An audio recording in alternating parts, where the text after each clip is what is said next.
Ahora vamos a grabar el título 5 de la Constitución, Relaciones entre el Gobierno y las Cortes Generales. El Gobierno responde solidariamente de su gestión política ante el Congreso de los Diputados. ¿Veis? Aquí tendréis un peligro. Porque típica pregunta es, ¿el Gobierno responde de su gestión política ante las Cortes Generales? Seguramente caeríamos en ella. Dice que responde de su gestión política ante el Congreso de los Diputados. Cuidado con esta. 109. Las cámaras y sus comisiones podrán recabar a través de los presidentes de aquellas la información y ayuda que precisen del Gobierno y de sus departamentos y de cualesquiera autoridades del Estado y de las comunidades autónomas. 110. Las cámaras y sus comisiones pueden reclamar la presencia de los miembros del Gobierno.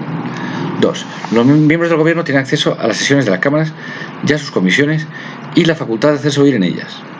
Y podrán solicitar que informen ante las mismas funcionarios de sus departamentos. ¿Ves? Aquí te dice que acceso a las secciones de las cámaras. Las cámaras se está hablando del Congreso, el Senado y de sus comisiones.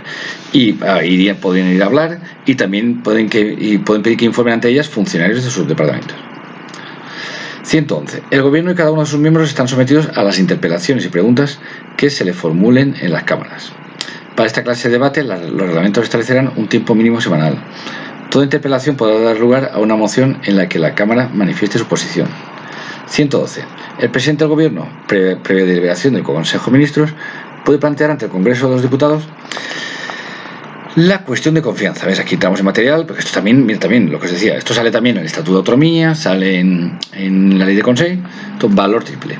Entonces, dice que el presidente del Gobierno, o sea, sería Pedro Sánchez, previa deliberación del Consejo de Ministros, podría plantear ante el Congreso la cuestión de confianza. ¿Sobre qué sería la cuestión de confianza? ¿Sobre su programa o sobre una declaración de política general? Acordaos que la cuestión de confianza del Gobierno valenciano añadiría también proyecto de ley. Aquí dice que el Pedro Sánchez sería cuestión de confianza sobre su programa o sobre una declaración de política general. La confianza se entenderá otorgada cuando vote a favor de la misma la mayoría simple de los diputados. Es decir, puede preguntar, ¿quién la puede plantear? Pues presidente, previa deliberación del Consejo. ¿Cómo se tiene aprobada? Por mayoría simple. 113. El Congreso de los Diputados puede exigir la responsabilidad política del Gobierno mediante la adopción por mayoría absoluta de la moción de censura. ¿Ves? Aquí es la otra cara de la moneda. Aquí es la oposición la que te quiere echar.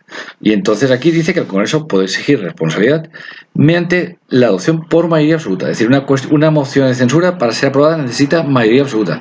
En cambio, la cuestión de confianza necesita mayoría simple. Vale. Entonces, la moción de censura dice que aprobada por mayoría absoluta. 113.2. La moción de censura deberá ser propuesta al menos por la 10ª parte de los diputados y habrá de incluir un candidato a la presidencia del Gobierno. Peligro. Aquí es propuesta por una 10ª parte de los diputados. En cambio, en Valencia era una 5ª parte. Acordaos, aquí en Madrid un 10º. Y en Valencia un 5º. Valencia una cerveza, un 5º. Aquí en la Constitución, Madrid, la censura es propuesta por una 10ª, un 10º. De doña Manolita, de Madrid, una 10ª parte de los diputados. Y ahora de incluir un candidato a la presidencia del Gobierno. 3. La moción de censura no podrá ser votada hasta que transcurra 5 días desde su presentación.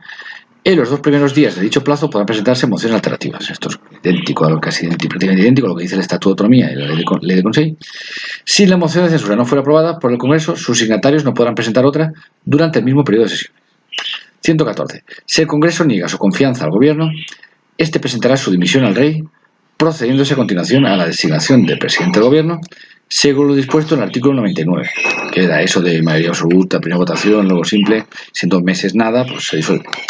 Si el Congreso adopta una moción de censura, el Gobierno presentará su dimisión al Rey y el candidato incluido en aquella se entenderá investido de la confianza de la Cámara a efectos previstos del artículo 99. El Rey le nombrará presidente del Gobierno. Claro, la censura hemos dicho que sale aprobada, la moción de censura incluye un candidato y encima requiere mayoría absoluta. Por lo tanto, hay un candidato ya que ha conseguido la mayoría absoluta. Este ya, hay que decir, ha salido adelante la censura y el Rey lo nombra presidente del Gobierno. En los demás casos no, en los demás casos hay que, si no sale adelante la cuestión de confianza, pues hay que procederse a la búsqueda del nuevo presidente.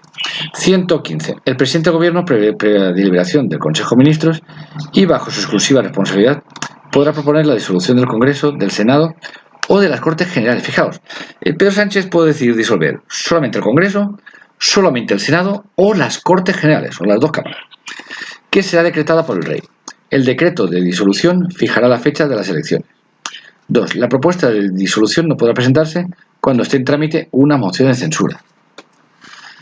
Que ahí también podrían haceros caer una pregunta fácil de haceros caer la trampa. Dicen, no se puede proponer la disolución si está en trámite una cuestión de confianza. Y dicen, no, o cualquier cosa rara. Dice aquí solamente que no puede presentarse esta propuesta si está en trámite, solamente habla de si hay en trámite una moción de censura. Es cuando dice que no se podrá hacer una propuesta de disolución. Así que es muy fácil liaros con el test. Punto 3. No procederá nueva disolución antes de que transcurra un año desde el anterior, salvo lo dispuesto en el artículo 99, apartado 5. Pasando meses no conseguimos a nadie, pues nadie conseguirá siempre, pues adiós.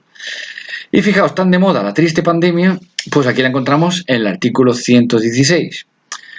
116.1 dice: una ley orgánica regulará los estados de alarma. Es lamentable, tristemente, ¿no? Esperamos que no conozcamos ya ningún otro en nuestra vida. Una ley orgánica regulará estados, fijaos, como está fuera 1529, dice ley orgánica. Estados de alarma, de excepción y de sitio. Y las competencias y limitaciones correspondientes.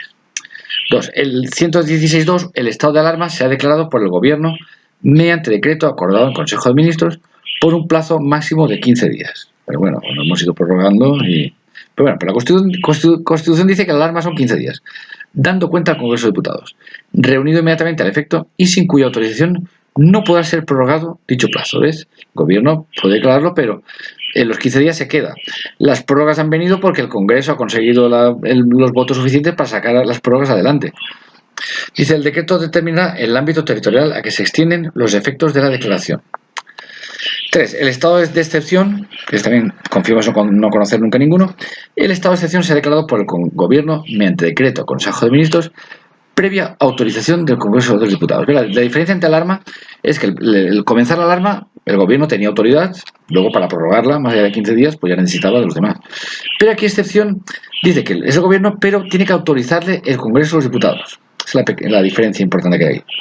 La autorización y proclamación del estado de excepción deberá determinar expresamente los efectos del mismo, el ámbito territorial a que se extiende y su duración, que no podrá exceder de 30 días. Es aquí la excepción, si la prórroga decía aquí, la alarma era 15, aquí la excepción son 30 días, prorrogables por otro plazo igual con los mismos requisitos. Y llegamos al más grave, que es el de sitio. El estado de sitio se ha declarado por la mayoría absoluta del Congreso de los Diputados. Este ya sería más complicado, tiene que haber mayoría absoluta. A propuesta exclusiva del Gobierno. El Congreso determinará su ámbito territorial, duración y condiciones.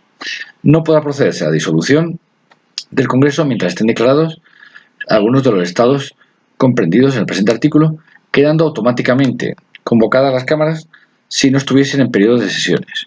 Su funcionamiento, así como de los demás poderes constitucionales del Estado, no podrán interrumpirse durante la vigencia de estos estados. Disuelto el Congreso o expirado su mandato, si se produjera alguna de las situaciones que dan lugar a cualquiera de dichos estados, las competencias del Congreso sean asumidas por su Diputación Permanente.